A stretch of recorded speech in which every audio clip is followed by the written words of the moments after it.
السلام علیکم محترم ناظرین، ایک سبق آموز کہانی کے ساتھ حاضر خدمت ہیں۔ دیہات میں کسی مولانا صاحب نے بیان کیا کہ اللہ تعالیٰ بندے کو رزق کھلاتے ہیں۔ ایک نوجوان نے یہ سن کر دل میں یہ ٹھان لی کہ میں نہیں کھاتا، میں دیکھتا ہوں کہ اللہ تعالیٰ رزق کس طرح کھلاتے ہیں۔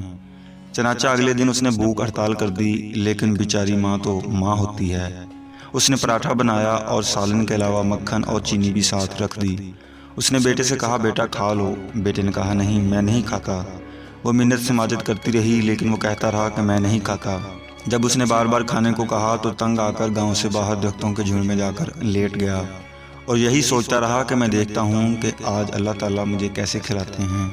ماں بیچاری پیچھے پیچھے کھانا لے کر گئی اور اس کے قریب رکھ کر واپس آ گئی۔ اب کھانا بھی پڑا تھا اور وہ بھی لیٹا ہوا تھا۔ جب اسے کھانے کی خوشبو آنے لگی تو وہ وہاں سے اٹھ کر 30-40 فٹ کے فاصلے پر لیٹ گیا تاکہ مجھے کھانے کی خوشبو بھی نہ آئے۔ وہاں ارد گرد کے کچھ ڈاکو بھی تھے جو اس پر اکٹھے ہو کر اپنی پلاننگ بناتے تھے، کیونکہ انہیں وہ محفوظ جگہ نظر آتی تھی۔ وہ دوپہر کے وقت آ کر بیٹھ گئے۔ اب ان کو بھی سالن کی خوشبو آئی تو وہ کہنے لگے، یار لگتا ہے کہ کہیں کھانا پڑا ہوا ہے۔ ایک نے کہا، تلاش کرنا چاہیے۔ چنانچہ تلاش کرنے پر انہیں کھانا مل گیا۔ انہوں نے دیکھا کہ پراٹھا بھی ہے، مکھن بھی ہے اور سالن بھی ہے۔ ان میں سے ایک کہنے لگا کہ آج موج بن گئی ہے کہ کھانا مل گیا ہے۔ ان کا جو بڑا تھا وہ بہت ہی ہوشیار آدمی تھا۔ اس نے کہا، چپ کرو، مت کھانا۔ مجھے لگتا ہے کہ کسی بندے نے ہمیں مارنے کے لیے اس میں زہر ملائی ہوئی ہے، اور اگر کسی نے ملائی ہے تو دیکھو وہ کہیں نہ کہیں قریب چھپا ہوا ہوگا۔ جب انہوں نے ادھر ادھر ڈھونڈنا شروع کر دیا تو دیکھا کہ صاحب ایک جگہ لیٹے ہیں۔ انہوں نے اسے بالوں سے پکڑ لیا اور کہا کہ تم نے اسے کھانے میں زہر ملائی ہے۔ اس نے کہا، نہیں میں نے تو نہیں ملائی۔ انہوں نے کہا، پھر تم نے یہ کھانا کیوں رکھا ہے؟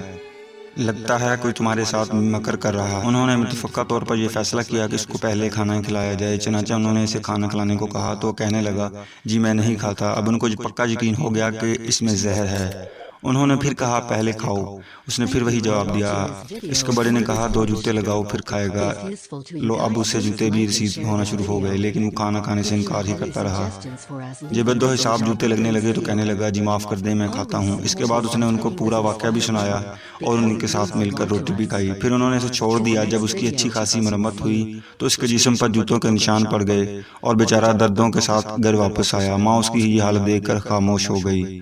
اب اسے اگلے جمعہ کا انتظار تھا۔ اگلے جمعہ کے دن مولانا صاحب نے پھر تقریر کی، اللہ تعالیٰ ہر انسان کا رزق پہنچاتے ہیں۔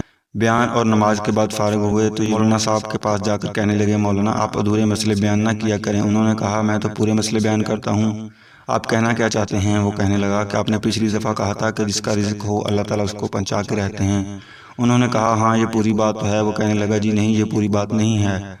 پورا مسئلہ یہ ہے کہ جس کا رزق ہو اللہ تعالیٰ اس کو پہنچا کے رہتے ہیں، اور جو رزق نہ کھانا چاہے اللہ تعالیٰ اس کو جوتے مار مار کے کھلاتے ہیں۔